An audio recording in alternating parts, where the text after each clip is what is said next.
Okay, I think I should be live at this point. So we'll go ahead and get started. Give people a chance to hop on and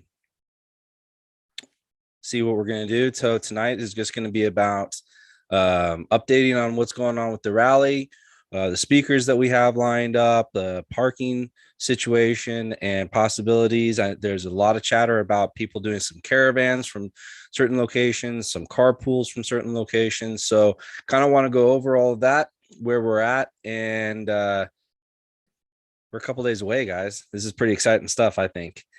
So let's get right into it. The first thing is there has been a little bit of a change. Obviously, you've been seeing I've been updating the speaker graphic, the speaker list graphic.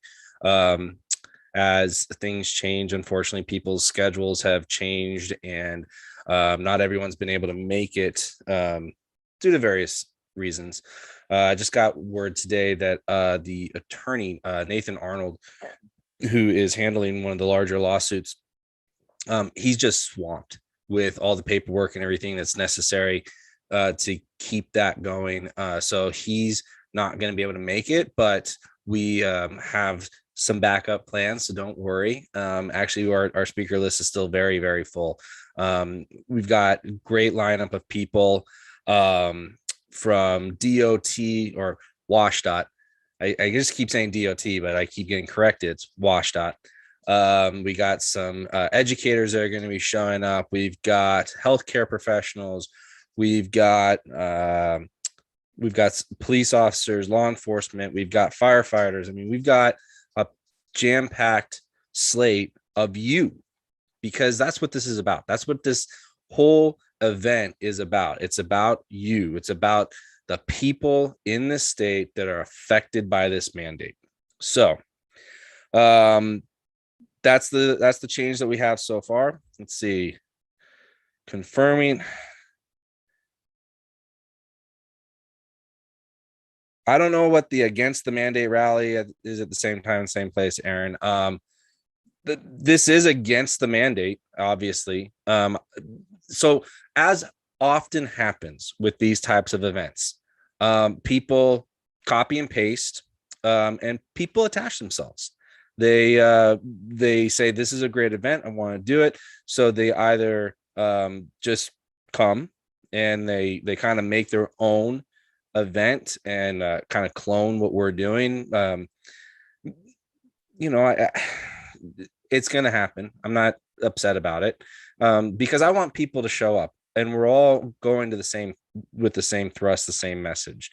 Obviously, sometimes you can get people who show up who are off message or bringing additional stuff to the table, and it's their right to do that too, right? I mean, we believe in liberty, and people have the liberty to show up and do what they want to. Now, I happen to be a respecter of other people's liberty and of other people's work. So I wouldn't show up to somebody else's rally in an attempt to take it over or to distract from what they're doing.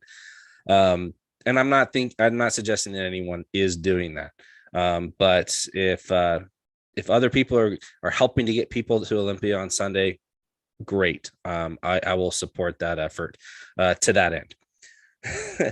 So let's see. A lot of you have seen the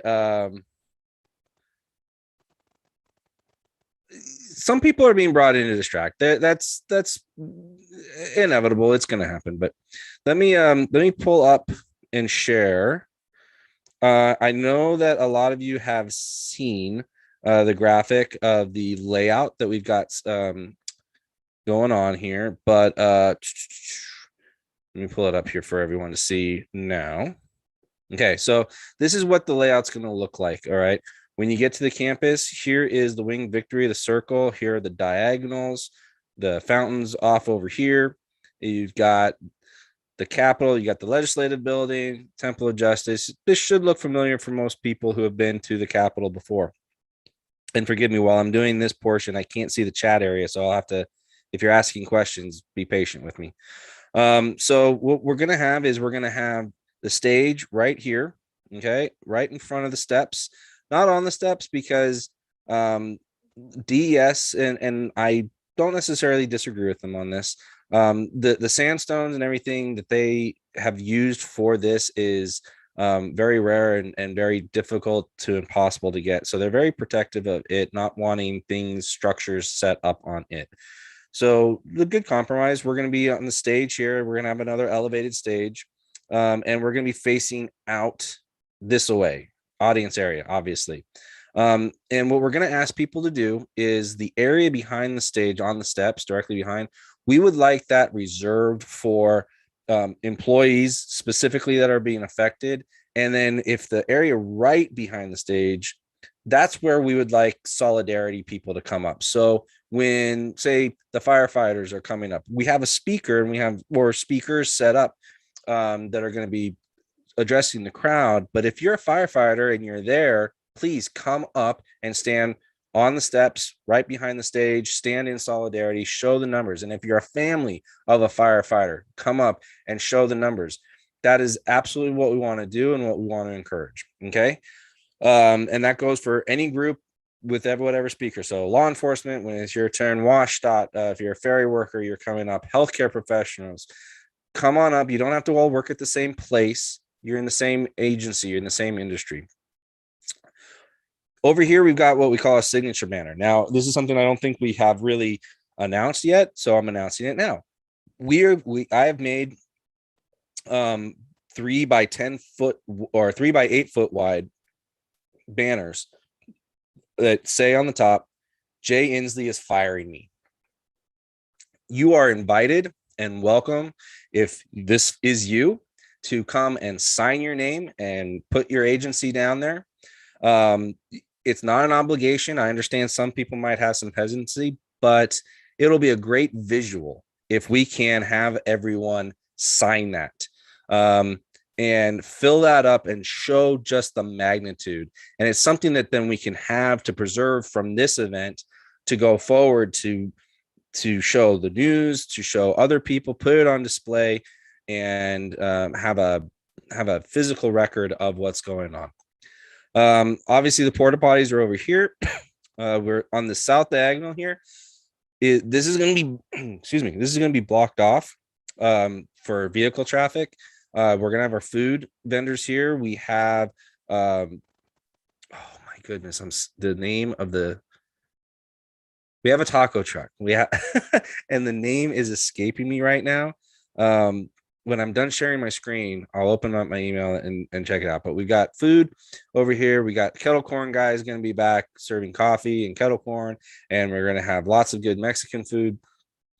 And then the other thing we got is we're over here. We've got info tents, and so there's going to be a couple different groups looking to, if you want to do continued activism, they are going to be there giving you information, signing you up if you want to, and just a way to stay involved and stay plugged in.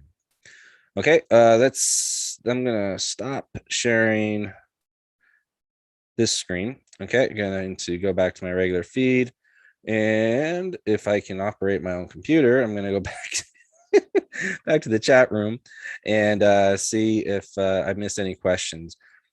So now we'll go on to the parking issue. Just let me see. Bring your own chairs. That's a great idea. And you're absolutely right. We don't want to miss this event. So anyway, parking situation. A lot of people have asked about that. So let me bring this up. If you're unfamiliar with the DES website, it's a great resource. And I'm going to get back to sharing my screen here.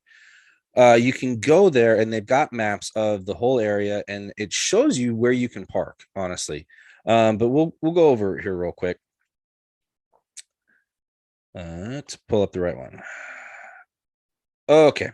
So here's the DES website, des.wa.gov. You go to the services section, Capitol Campus, and you scroll down here and you go to the maps. I've already got it pulled up in another window here and zoomed in. So here is the Capitol Campus layout.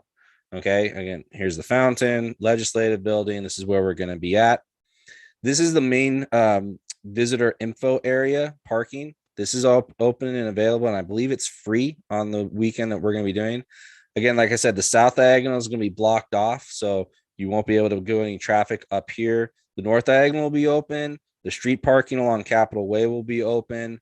I don't believe the parking behind the Capitol is going to be accessible and open. I think you can drive back here. The flag circle will be blocked off for us. I don't know, and I don't think we're allowed to park in this area. You can certainly try it, but I'm not sure that it'll work.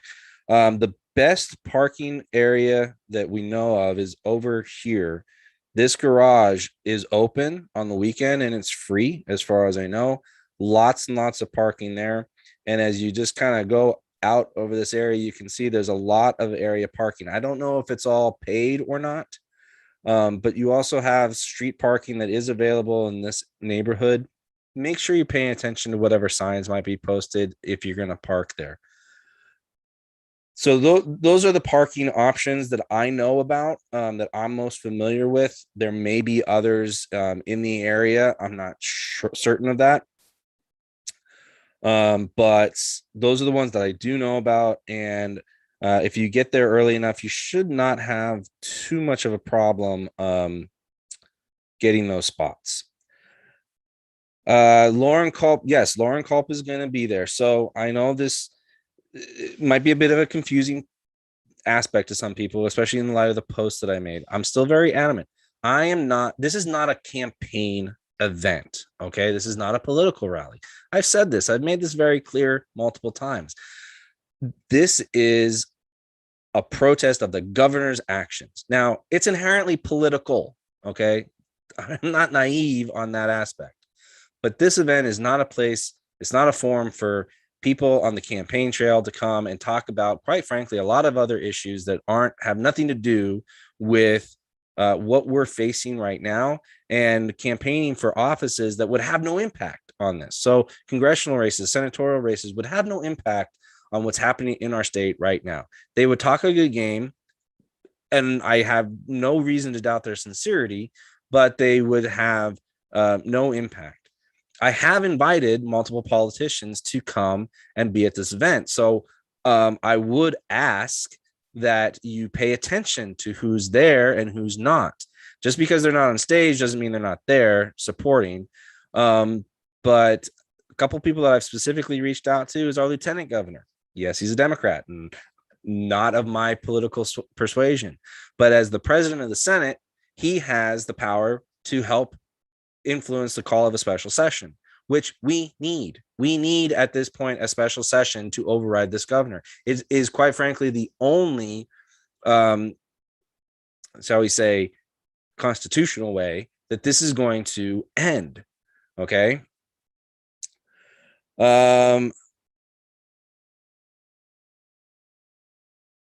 You can bring a bullhorn, but don't be using it while the speakers are going. Please, sorry, answering questions in the chat. Could I pin the website so we can look at the map to find parking? So it's des.wa.gov. I will share that in on the Facebook page, and I'll put that on the website so people can link to that when I'm done here, because I can't multitask. I'm barely figuring out how to do this, what we're doing right now. I'm being honest, guys. Let's see. So yes, so Lauren Culp is going to be there, but he's not there as a congressional candidate. He is there as a former law enforcement officer who did take a principled constitutional stand against the gun mandates, the gun regulations, the illegal 1639, and it's pretty indisputable. Now, you can have whatever opinion you want to outside of that, but that fact is indisputable, and he is there to introduce the other law enforcement, the people who are still active law enforcement in the state who are about to lose their job. So if that's ruffling anybody's feathers, I'm sorry, I don't care. Okay. You can choose not to come to this because of that, or you can recognize that a whole lot of people are putting aside a whole lot of other issues to come together on this one. and you can just relax and come and have a good time. All right. Am I going to be in a tent or somewhere to meet and speak to you? I will be hosting this one. I'm going to be the MC for this one. So I'm going to be on stage a lot. Well, I don't want to say a lot, but I'm going to be in that vicinity. So yes, I'll be around. I will be wearing my "I Will Not Comply" t-shirt. So I'll be very visible to everyone. And you all know what I look like. So I don't look too much different in person. I just maybe a little bit more rotund when you get me in profile. Let's see. What else did I say I was going to talk about for this? Covered the parking options, talked about the food. Oh, that's what I was going to do. I was going to look up the name of the food truck because I am horrible at this. It is. Oh my goodness. I can't even navigate my own email. Give me 1 second, guys. In the meantime, I hope everyone has been paying attention to our governor of late and seen some of the ridiculous statements that he made. It is, quite frankly, quite ridiculous. So he was quoted, Olympia Watch has him quoted as, quote, "There is only one person in the state of Washington who has the capability to save those lives right now, and it happens to be the governor of the state of Washington." That man is a narcissist in the extreme. Okay. Puerto Vallarta food truck. That's who is going to be there. I can't believe I didn't remember that and couldn't think of that off the top of my head. Anyway, yep. Puerto Vallarta. And I hope I'm pronouncing that right because I didn't really really didn't take a lot of Spanish. So let's see. That's really all that the updates that I have. We are starting to do some media. I posted my interview with Todd Herman from this morning. I did an interview with Kitsap Sun, which we'll see who reads that. I'm hoping that I'm sure this is going to get coverage. People know the rallies that I put together in the past, and they know the attendance that we get at them. So and you guys have been awesome about spreading the word on this. So I have no doubt that we're going to have amazing attendance, and I have no doubt that we will get coverage. During the course of the event, you might get approached by media to talk to them. Feel free to say whatever's on your mind, obviously. But just understand that most of the media is not our friend on this. I have perceived a shift or shifting maybe a little towards our favor because the hypocrisy of the governor is mounting, from him stating that we can't use tests because they're unreliable, yet they're the same tests that he uses to justify this nonsense, to the statements like I just read, to the fact that he is doing exactly what we said he would do, and he is reneging on his promise for exemptions. People who have been granted them are now having them pulled.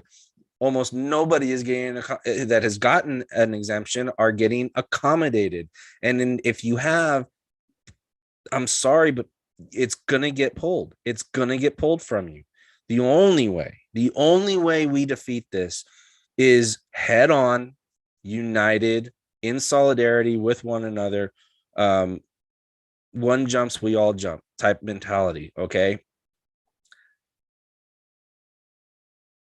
He is not just firing you, and you all know this, but I feel the need to say this. He's not just firing you. He's firing your family. He's firing your coworkers. He's firing everybody that you touch and affect in the course of your lives. So if you're a social worker, he's firing all of your clients, all the people that you interact with. If you're a firefighter, he is setting fire to your community, quite literally, because you aren't going to be able to be there, and that's going to put your coworkers in danger. He is firing law enforcement, which we know that's kind of been a plan of theirs for a very long time. And we need to keep getting this message out. I am a firm believer. So for those of you who paid attention, and by the number of people who liked and shared it, a lot of you were paying attention. Here in Kitsap, we had they were going to vote, despite what they say, they were going to vote in a vaccine mandate and passport requirement in this county. They were going to do that back on Tuesday of this week, and the word got out. It got mobilized. I did not have any credit to get the mobilization on this. That one place restaurant in Port Orchard, who's been one of the restaurants that's refused to close this entire time, and they're facing a stack of fines.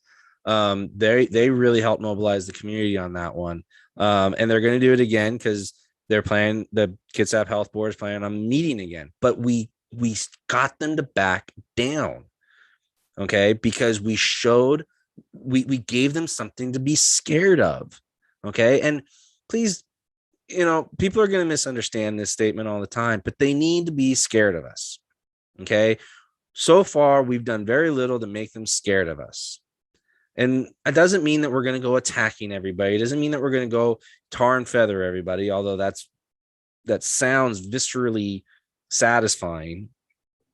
What it means is that we are going to follow through with their threats. We are going to let them fire us, and the community is going to suffer because of it. We will not comply with their mandates. We will still go to grocery stores. We will still go to clubs. We will still go to restaurants. And when you try to trespass us, we will resist. And we will hold every single person who is supporting that other side accountable.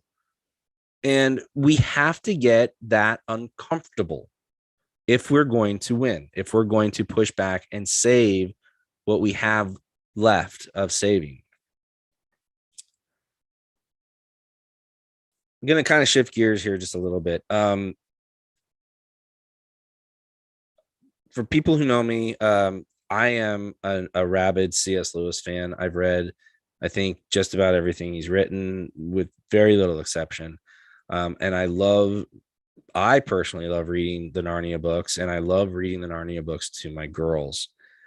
And a realization happened to me today, that for those of you who have read the books, you may know exactly what I'm going to talk about here. But in his last Narnia book, it's called The Last Battle, there is a point in the book, kind of towards the end, where basically the world has ended. Narnia has ended.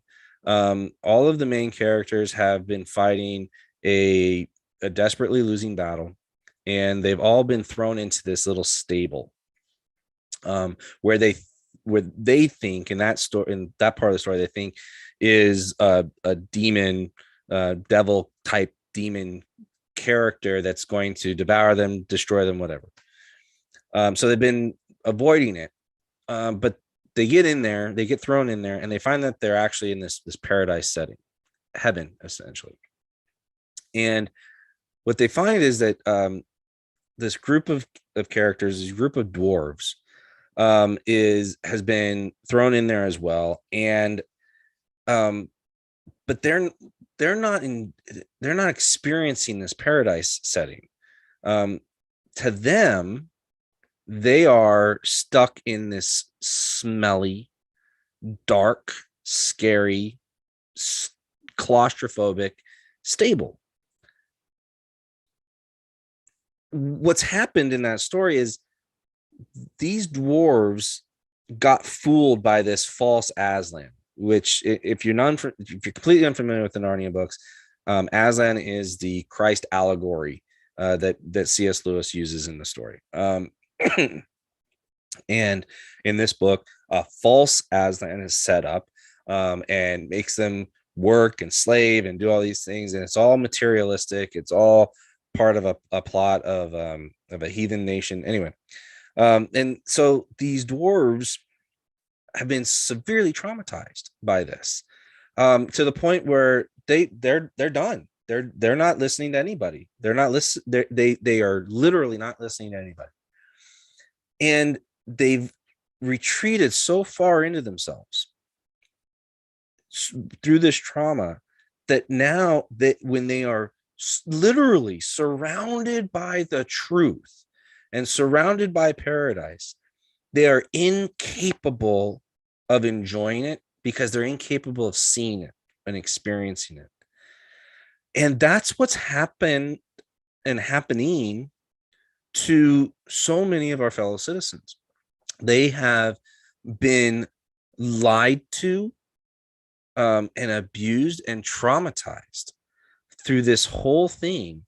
And it has caused people to be unable to um to see what's going on, to understand, to enjoy, to see the truth.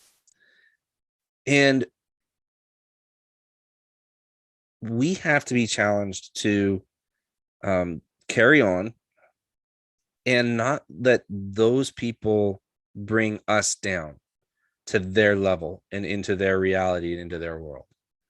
We have to, at some point, recognize that we need to move on in our freedom, but it may not come without a fight.